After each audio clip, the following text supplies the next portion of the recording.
আসসালামু আলাইকুম বন্ধুরা। আজ গরুর পায়া বা নেহারি যেভাবে রান্না করেছি আমি সেই ভিডিওটি আপনার সাথে শেয়ার করছি। তো এখানে গরুর পায়াগুলোকে আমি দুবারের মতন ফুটন্ত গরম পানি দিয়ে ভালো করে ধুয়ে নিয়েছি। তারপর একে একে বাটা মশলা আর গুঁড়ো মশলা দিয়ে এখন 5 থেকে 10 মিনিটের মতো ভালো করে কষিয়ে নেব।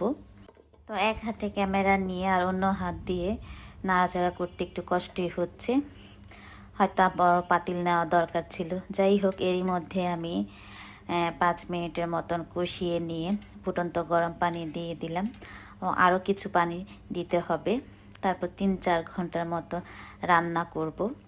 তো এরই মধ্যে 4 ঘন্টা হয়ে গেছে। তো দেখতে পাচ্ছেন এখনও প্রচুর ঝোল আছে।